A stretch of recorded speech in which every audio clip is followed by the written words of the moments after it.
books where the books are a lot cheaper. They're second hand, like these ones down here.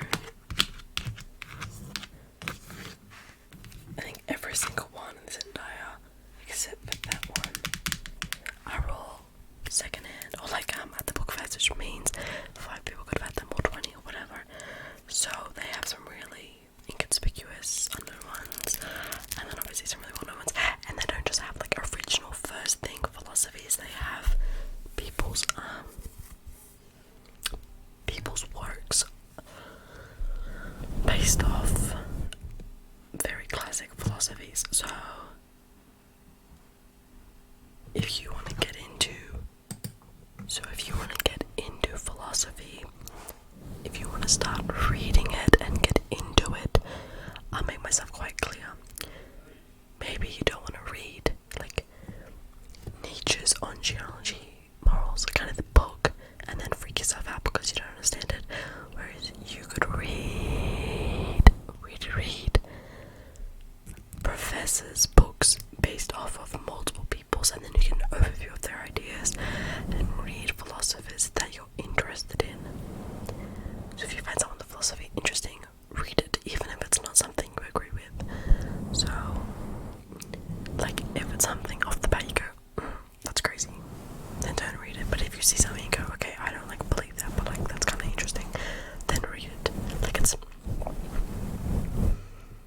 don't just read like a book by a famous philosopher and then it might be really hard to conceptualize. So something I like to start with is by either watching videos of their philosophy, just commentaries on their opinions, and then you get a nice overview. Oh, my phone is very loud, let me mute that. And there are so many different types of philosophy, so like epistemology, metaphysics, logic, like you need to figure out if you're particularly interested in one of them, whichever one you want to read, so then you can get an idea. Political philosophy, like, it's just, then you get an idea of like what one you'd want to read more into.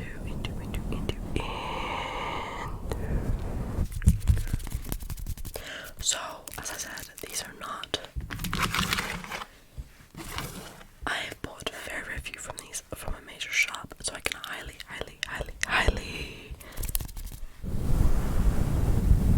see that they are all in good quality, except like maybe some of these, but they're all in good quality,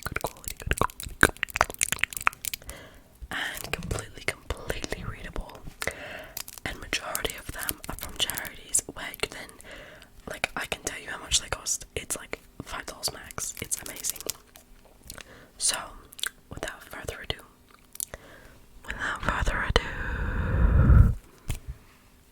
let's get into it. I'll put you to the side. So, I'll start with something that most people just know of by heart. It's just quite a famous book. He's quite a famous philosopher. Albert Camus. He's French, I think. So, I'm pretty sure this is the only book I have by him, because he wrote like the full and a lot of famous ones, but this is The Myth of Sisyphus.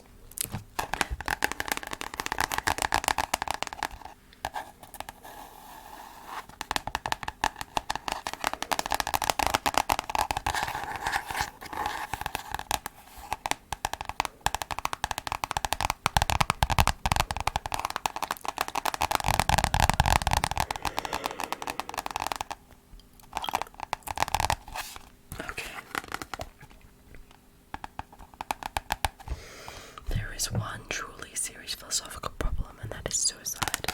That's what it says. So, the little blurb isn't very much, it's just a little bit of blue writing. And it says,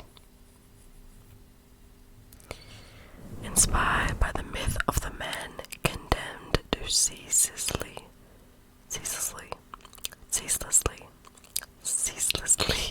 push a rock up a mountain and watch it roll back this transformed 20th century philosophy with its impassioned argument for the value of life in a world without religious meaning. Albert Camus, I'm pretty sure, started the concept of absurdism, because there's nihilism, existentialism, and absurdism, and they're forms of atheism. So, like, just because you're an atheist doesn't mean that you can't have purpose in life. So these other philosophers, I mean, nihilism's a bit. Anyway, yeah. But he's like the creator of that theorem. So if you want to read into it.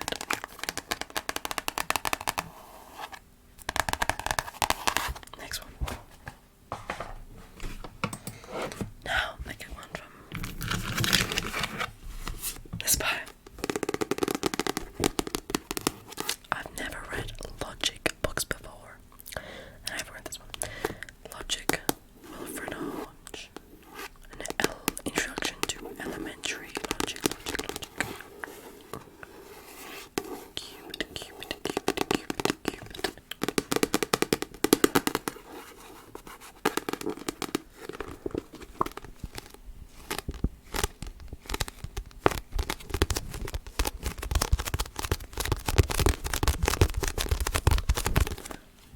Logic is about consistency, but not about all types of consistency. For example, if a man supports Arsenal one day,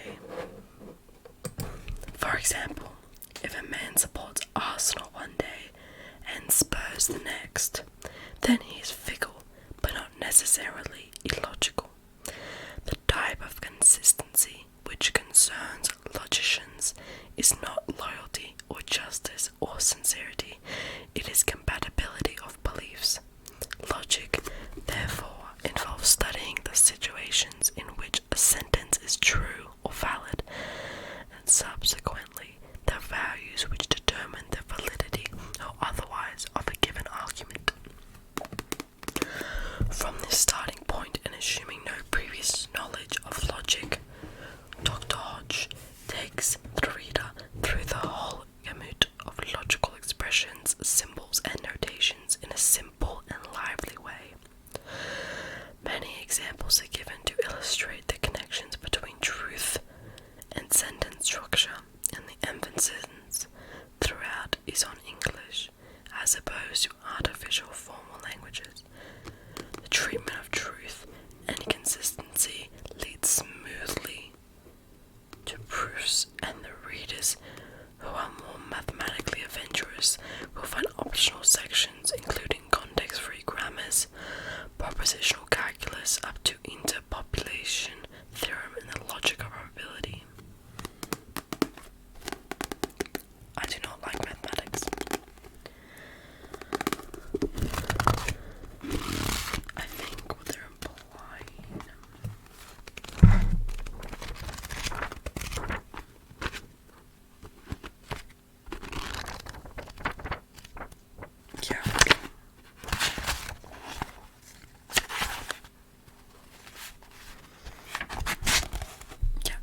searing vision of the human condition.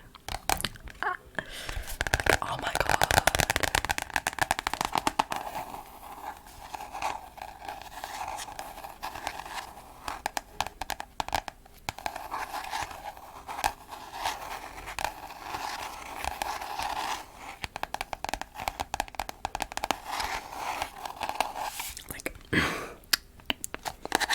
This sounds amazing. Amazing. Now one from this pile.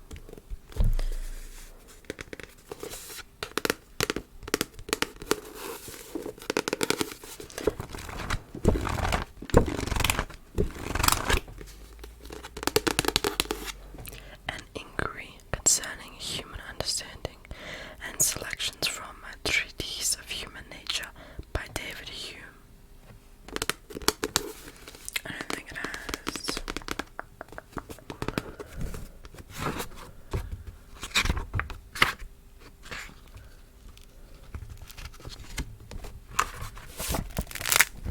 Oh shit.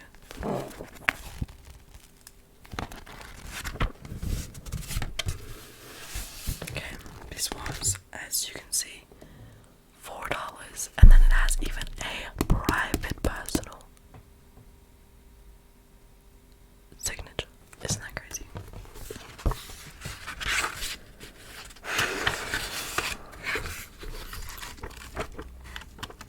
Okay, it does not in fact have a blurb, but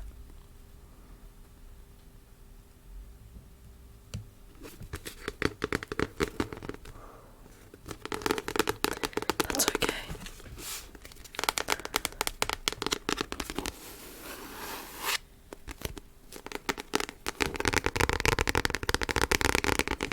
And David Hume is also quite a famous philosopher. And he's more modern, if I'm right, than from the other pile. Friedrich Nietzsche. I love him so much. As of like late, he's probably my favorite philosopher. Yeah, he's fire. He's just interesting to read. And he was not a nihilist. He was an existentialist. It's a fun fact of the day.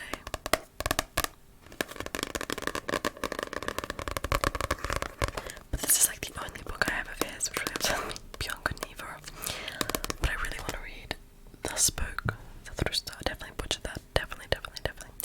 I think it's The Idiot Human. Why Am I So Wise? I want to read. And he's one on morals. This is on morals, but he has the like genealogy of morals.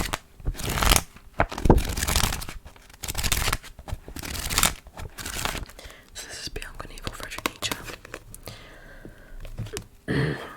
And All the Gay Signs is what I also want to read, because that's the his story of God is Dead, the principle, which is, if you have time, it is absolutely fascinating to read. I wrote a researchy paper thingy on it, and it was, I don't know, I just really love his theory.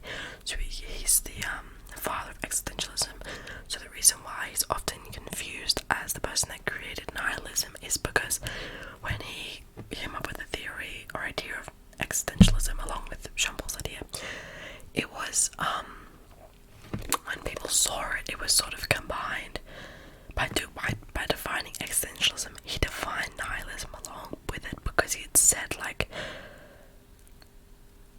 his worst like nightmare is sort of if someone runs into a stall of markets and says God is dead, everyone laughs, not because God is dead, but because God was never real. And he said like back then atheism was considered like only for the academic smart people, but he said if everyone became an atheist then there'd be no further push or hope. So he came up with this theory of existentialism that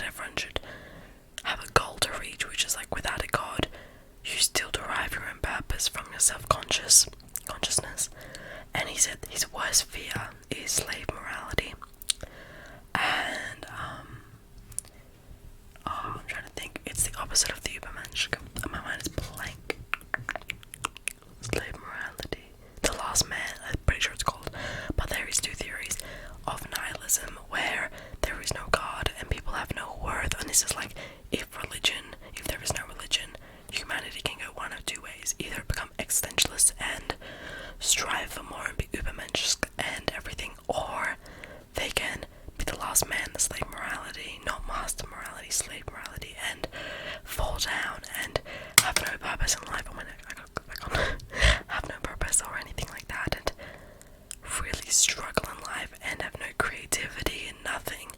And that's why he's always saying like religion's so important, because people might not be able to reach existentialism and resort to nihilism, which is horrendous. But if you look him up, websites will say he's a nihilist, but no, he defined nihilism by defining existentialism.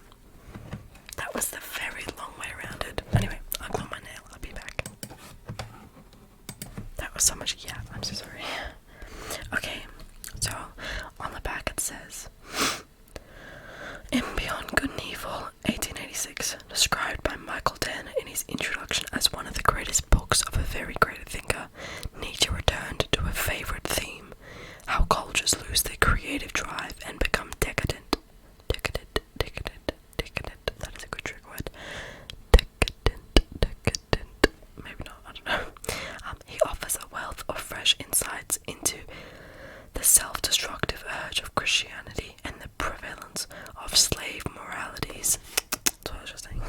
And the terrible, now very obvious, dangers in the headlong pursuit of philosophical or scientific truth.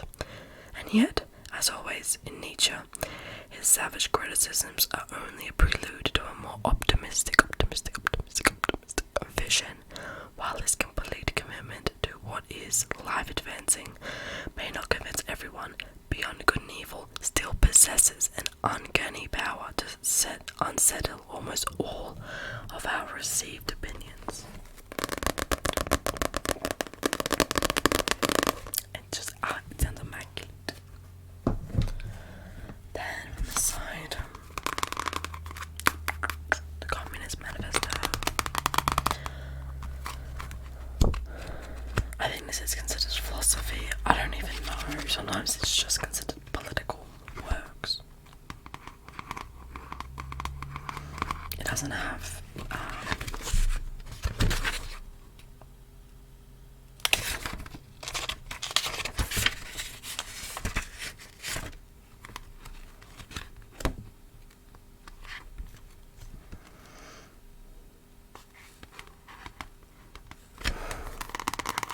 a background, but you can more than welcome to look at one. It's quite famous.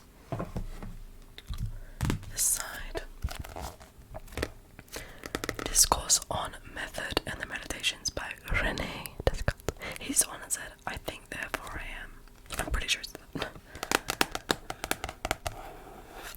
So, although Descartes' great ambition to be the Aristotle of the modern world was never realized, the philosophical problems he investigated are still burning issues, and the spirit in which he pursued his quest opened the doors to the development of modern science. The Discourse, 1637.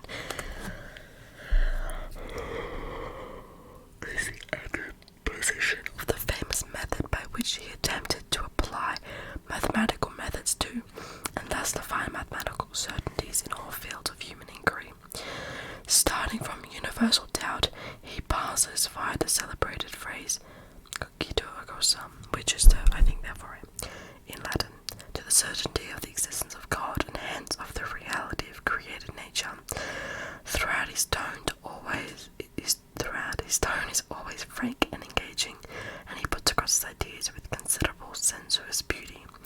He presents his philosophical itinerary as a voyage of discovery in a battle addressed not to specialized or university pedants, but to the cultured public. That sounds really good.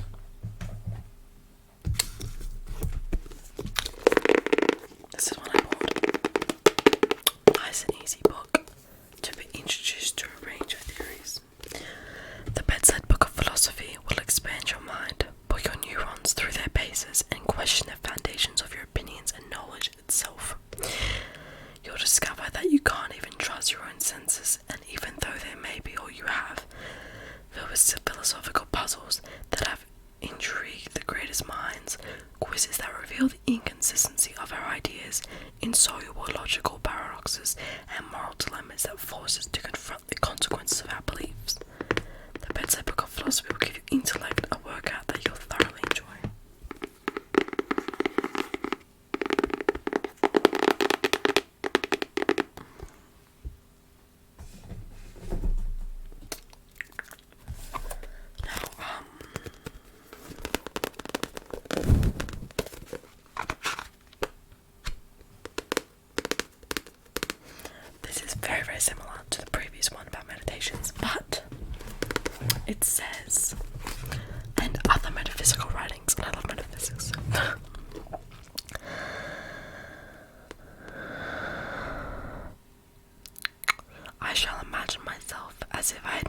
hands, no eyes, no flesh, no blood, no senses at all. In Descartes' Meditations of 1641 and in the objections and replies that were included with the original publication, he set out to dismantle and reconstruct the idea of the individual self and its existence. In doing so, Descartes developed a language of subjectivity that has lasted to this day and took his first step towards the view that would eventually be expressed in the epigram Cogito ergo sum, I think therefore I am, one of Western philosophy's most famous and most fiercely contested claims.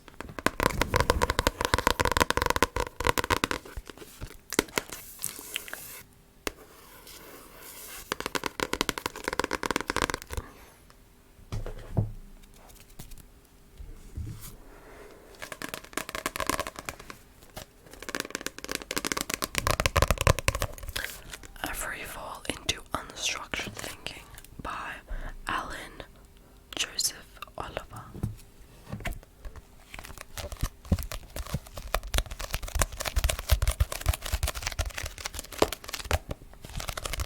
I love books with this plastic. Okay, I believe it is appropriate to state my reasons for writing this book. Not my way of justification for what I have written, but to simply alert the reader to what lies ahead. There will be times when the material will challenge your beliefs, and you may be surprised by your responses to such challenges. I'm so tired. This book is a hypothesis on thinking, and how the process of thinking fits within a whole reality. Every human endeavour is accompanied by thinking, and yet the process has not been given the status of a discipline in its own right. We do, however, discipline our thinking, and call that mathematics, science, logic, and so forth, in order to pursue thinking as a specific discipline. I have attempted to remain unstructured, allowing the process of association to dictate the flow of thoughts as a means of demonstrating the thinking mechanism. I have called this the free fall of unstructured thinking. There will be times when you are completely at odds with my thinking process. In fact, you will be at odds with my thinking process for most of the time, and this will be a valuable observation, because you will have drawn a distinction between your associated process and mine. By all means, challenge my experiences against your own, and in the process you may unearth the experiences you have forgotten, because they haven't been accepted within your own personal paradigm. This form of forgetting edits our life, creating the invisible limitations within which we live. Hopefully, by the end of the book, you will recognize your associations and perhaps even recognize their origins. Also sounds fire.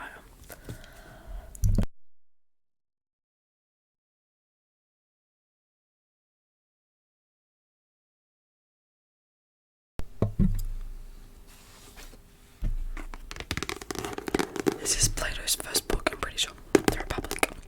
Actually, that might be wrong. Do not hold me to that.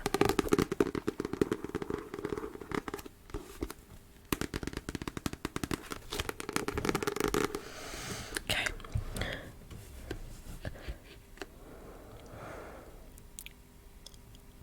Ostensibly a discussion of the nature of justice, it lays before us Plato's vision of the ideal state, covering a wide range of topics: social, educational, psychological, moral, and philosophical. It also includes in the process some of Plato's most important writings on the nature of reality and the theory of the forms. Plato was critical of Athenian democracy, which had been responsible for the execution of his friend and teacher Socrates, and his political ideas as expressed in the Republic started lines of thought which are still relevant today.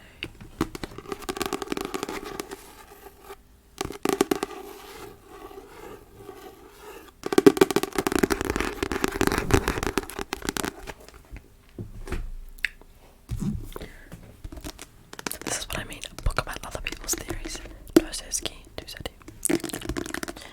I like to think I'm a bit of an existentialist, so that's why I got this by Walter Kaufman.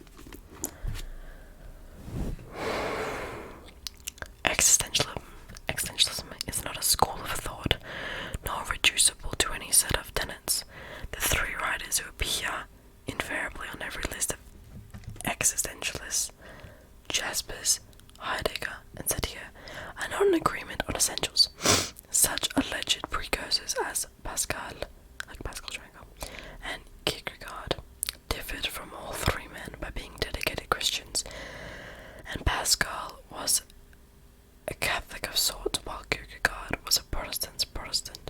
If, as is often done, Nietzsche and Dostoevsky are included in the fold, we must make room for an impassioned anti-Christian and an even more fanatical Greek Orthodox or Russian imperialist. By the time we consider adding Rilke, Kafka, Ortega, and Camus, it becomes plain that one essential feature shared by all these men is their perverted individualism.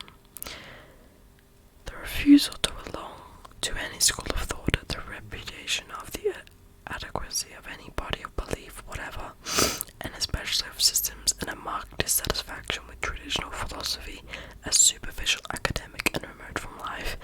That is the art of existentialism.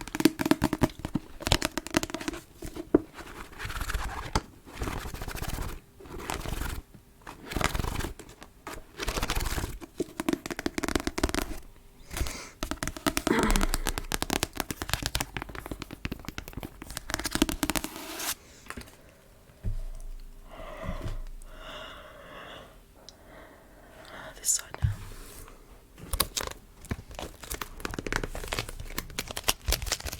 Plastic cover.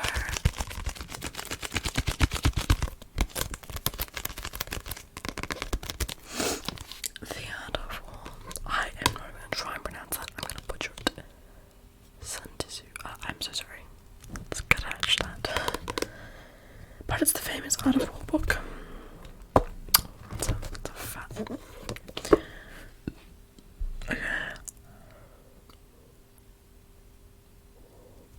Compiled more than 2,000 years ago by a mysterious warrior philosopher, The Art of War, still perhaps the most prestigious and influential book of strategy in the world today, as eagerly studied in Asia by modern politicians and executives, as it has been by the military leaders since ancient times, as a study of the anatomy of organizations in conflict.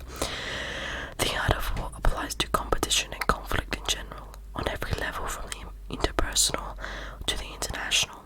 Its aim is invincibility, victory without battle, and unassailable strength through understanding of the physics, politics, and of psychology of conflict.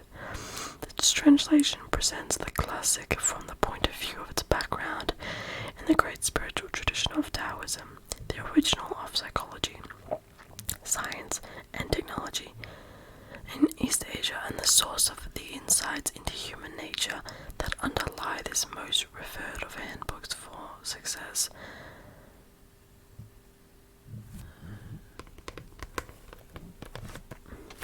It's very famous and supposed to be quite good. So I thought,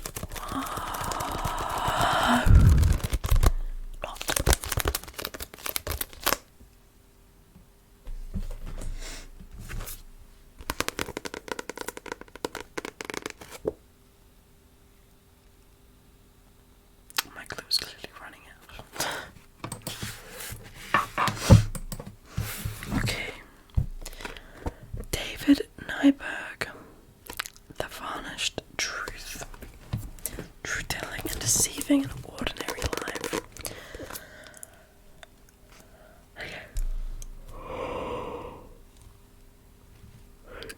Deception is in our nature. Through familiar and often entertaining examples, Nyberg explores the purposes deception serves, from the social kindness of the white lie to the political ends of diplomacy to the avoidance of pain or unpleasantness. He looks at the lies we tell ourselves as well, and contrary to the scolding of psychologists, demonstrates that self-deception is a necessary function of mental health. I don't know if this is that philosophical, but it was in the philosophy section when I got it. So anyway, it sounds fire. Okay, this is like another one that mixes different philosophers' theories. In Search of Authenticity, from Kierkegaard to Camus. Problems of Modern European Thought by Jacob Klum. authenticity be a viable ethical norm? Or is it merely a romantic ideal? Personal authenticity is out of fashion amongst analytical philosophers, yet Kierkegaard, Nietzsche, Heidegger, Sartre and Camus were clearly preoccupied by its theoretical and practical viability. In this study, Jacob Coulomb illuminates the writings of these philosophers in an attempt to explain their particular ethical stance on the subject. Coulomb reveals his own passionate commitment to the quest for authenticity. He argues that existentialism, a term he feels misused, is all the more pertinent and relevant today when set against the general disillusionment which characterizes the mood of the late 20th century.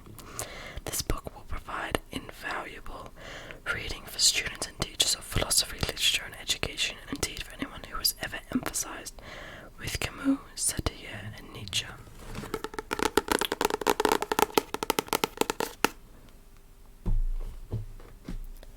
Very excited for that one. Very excited. This the new Nietzsche. Contemporary Styles of Interpretation by David B. Allison. There isn't anything on the back, but it's just a breakdown of his work and understanding how to read Nietzsche, how to interpret it better, because lots of people claim you'll read Nietzsche and you come up with your understanding of it, and then I'll be like, wait, no though, that's wrong. And it's like, but that's when I read it, that's how I interpreted it. So these type of books I like to read sometimes to get an idea before I read the actual philosophy. The Reply by Jean-Paul Sartre.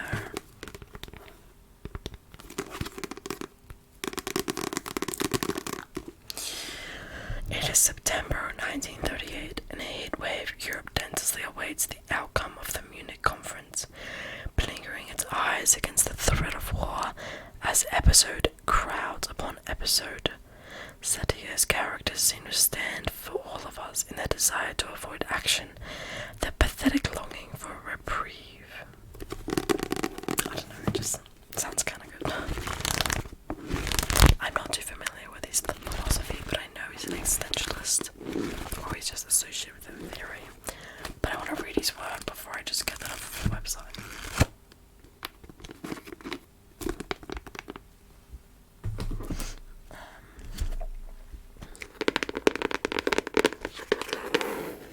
I love these ones, they look so aesthetic.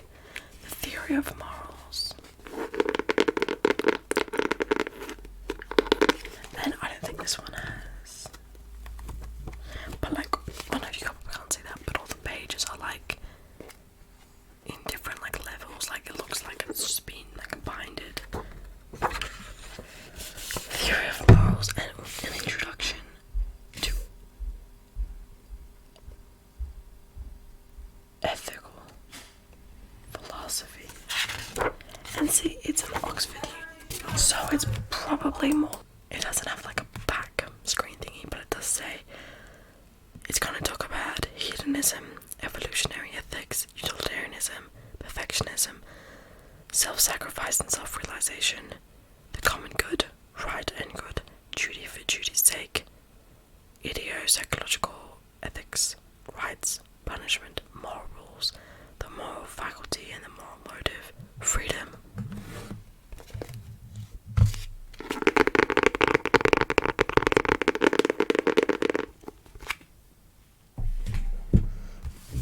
Then we have Meditations by Marcus Aurelius.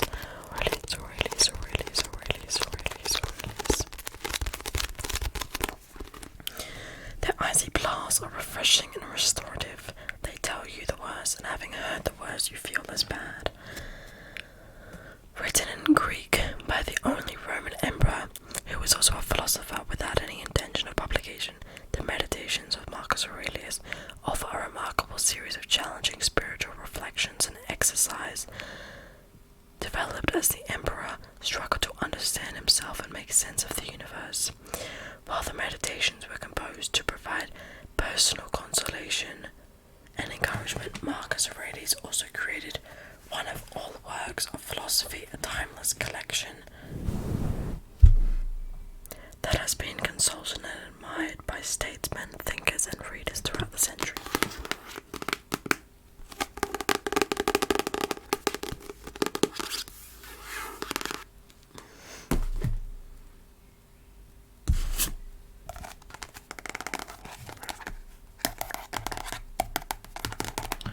Reason and Commitment, Roger Trigg.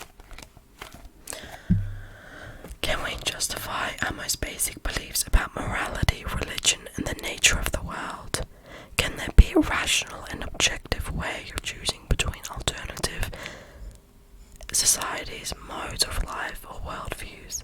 Dr. Trigg shows how philosophical analysis is relevant to these questions and criticizes the contemporary tendency to emphasize notions of commitment and convention at the expense of reason and truth.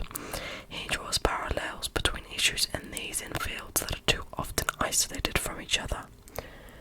Moral philosophy, the philosophers of religion, language, and science, and identifies a cluster of related ideas, all of which stress the notion of self-contained conceptual systems that define our own standards of rationality and argument, and defy external or objective assessment. Men are thought to commit themselves individually or communally to values and beliefs which are ultimate, incommensurable.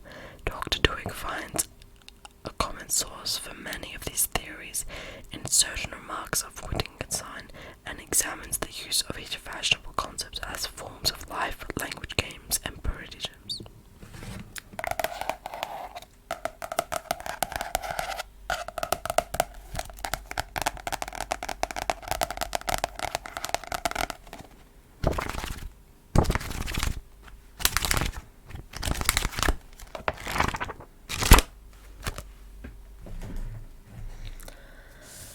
I don't really know if he's considered a philosopher. Some say he is, but Guido Dostoevsky, Crime and Punishment. I feel like lots of people know this book, even if you don't do philosophy, just doing literature. Literature, literature, literature, literature, literature. Crime and Punishment is one of the greatest and most readable novels ever written. Most readable, girl, please. From the beginning, we are locked into the frenzied consciousness of all the Russian names. Raskolnikov, who, against these better instincts, is inexorably drawn to commit a brutal double murder. From that moment on, we share his conflicting feelings of self-loathing and pride, of contempt for and need of others, and of his terrible despair and hope of redemption. And in a remarkable transformation of the detective novel, we follow his agonized efforts to probe and confront both his own motives for and the consequences of his crime. The result is a tragic novel built out of a series of supremely dramatic scenes that illuminate the external conflicts of the heart of the human existence, most especially our desire for self-expression and self-fulfillment, as against the constraints of morality and human laws, and our agonized awareness of the world's harsh injustices, and of our own morality as against the mysteries of divine justice and immorality.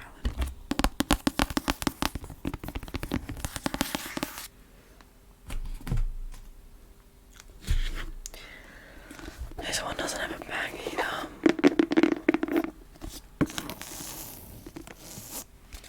Confucianism,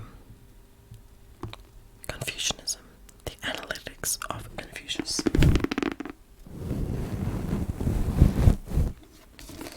As far as I'm concerned, it doesn't have.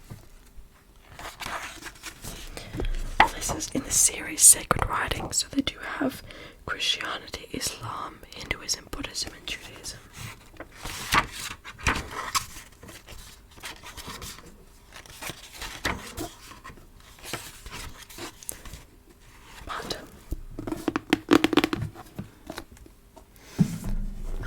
And then I have another Dostoevsky. This is the one you start with if you want to get into reading him. Start with this one, Notes from Underground.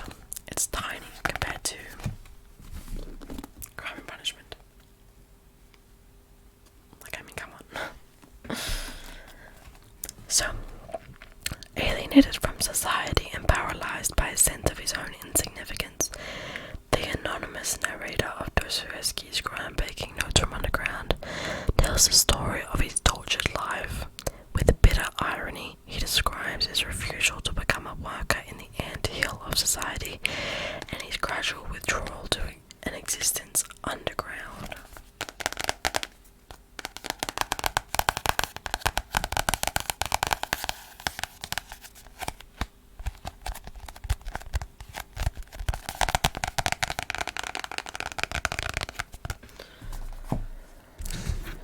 This is when we get into the really cool looking essays.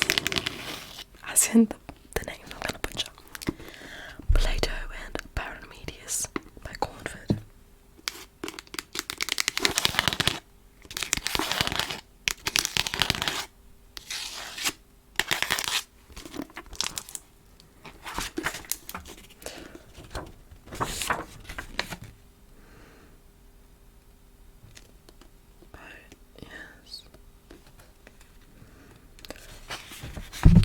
Paramedes' Way of Truth in Plato's Parmenides, translated with an introduction and a running commentary.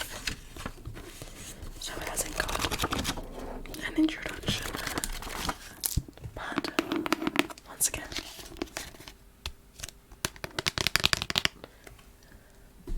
thing is they're not books that you're going to get at a bookstore, they're much more rarer. I'm really excited to read this. This is how I'm going to start my Jean-Paul Sartre series, because this is his most existentialist work, his most philosophical work. So we're dev starting here. This is apparently where he defined existentialism, with Nietzsche's work as well. Nausea is both the story of the troubled life of a young writer, Antoine Roquentin, I don't know, it's French, I can't, Antoine Roquentin, I don't know, pronounce the last name, and an exposition of one of the most influential and significant philosophical attitudes of modern times, existentialism. A seminal work of contemporary literary philosophy, Nausea evokes and examines the dizzying angst that can come from simply trying to live. That's supposed to be very, very good. It's always the pinky finger, it's always. Stay glued on. Just for 5 more books.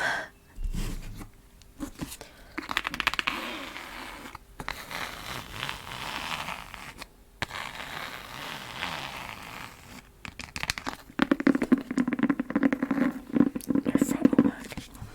A God Within by René Dubois.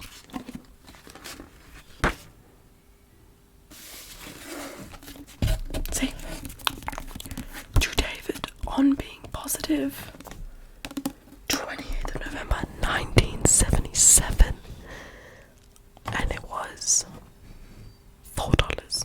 Go to this charity.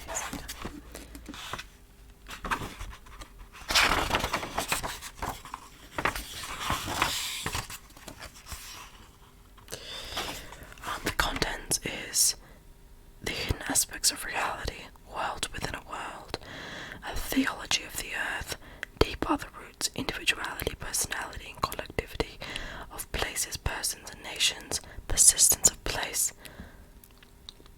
humanized nature, Francian conservation, fitness, change, and design, demon within, industrial society, and humane civilization, on being human, Arcadian life versus Phocasian civilization.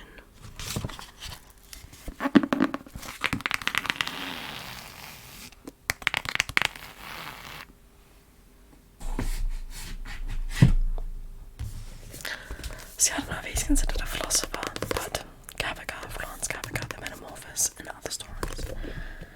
Oh, wait, this isn't Other Stories. Damn. No, it is. It literally is. One of the few great... One morning, Gregor Samazar wakes up to find himself transformed into a giant insect.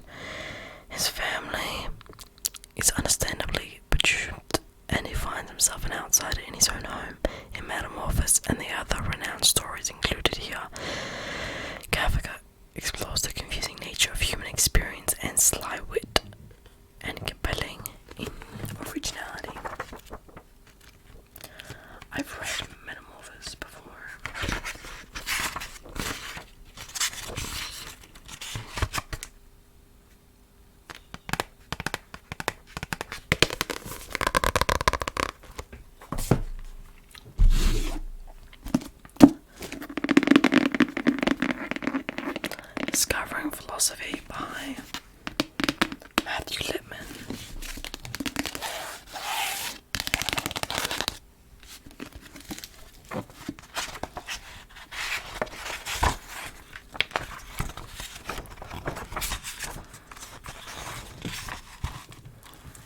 Hang on, real loud.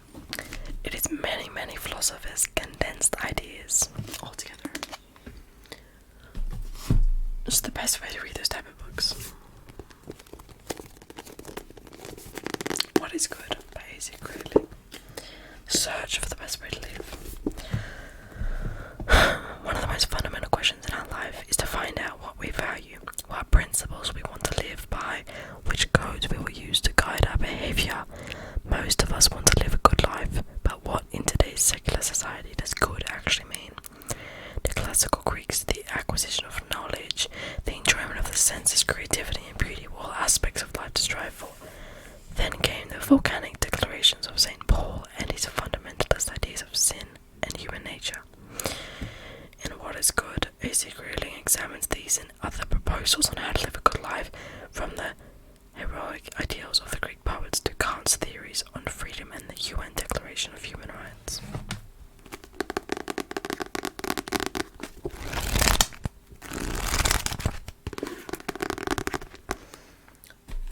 Beautiful. The Life of Reason by Santania.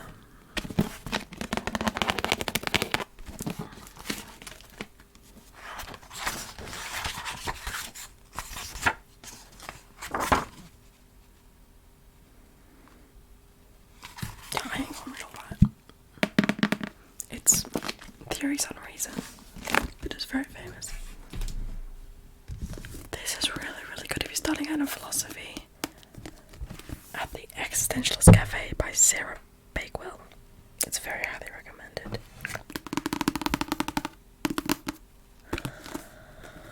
So, Paris near the turn of the 1932 to 1933. Three young friends made over apricot cocktails at the Bec de Gare bar on the Rue Montparnasse. As you can see, I cannot speak French. They are Jean Bossatier, Simone de Beauvoir, and their friend Raymond Aron, who opens our ideas to a radical new way of thinking. So, these three philosophers, I've never heard of Raymond Aron, but Simone de Beauvoir, she wrote like The Second Sex, which is quite famous, and Jean Bossatier, who we've already been through. They all sit together to talk about different philosophy theories, but because it's like in a cafe setting, it's much easier to understand. Then we have Critique of Pure Reason by Immanuel Kant.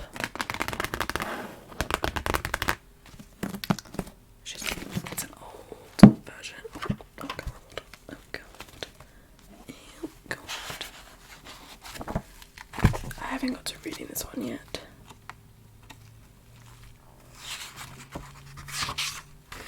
There he is. Immanuel Kant.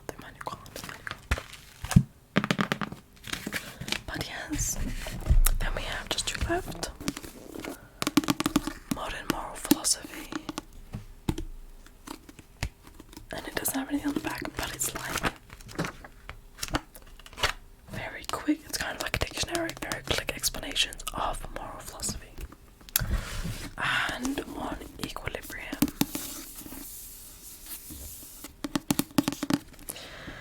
John Ralston Searle explains how different qualities give us the intelligence, self-confidence, and practical ability to think and act as responsible individuals. He argues, however, that when certain human qualities are worshipped in isolation, they become weaknesses, even forces of destruction or self-destruction. In short, they become ideologies. How can we use our qualities as positive forces in our own lives and the life of our society? How can we use them so each builds upon the other in order to reinforce us as humans? Searle's answer is balance. On Equilibrium is an intelligent, persuasive, and controversial exploration of the essential qualities of humanity and how they can be used to achieve equilibrium for the self and to foster an ethical society. It is at once an attack on our weakness for ideologies and a manual for humanist action.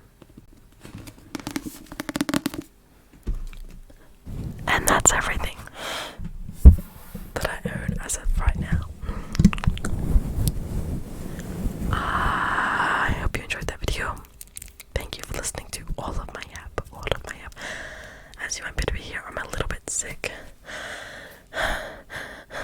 it's not the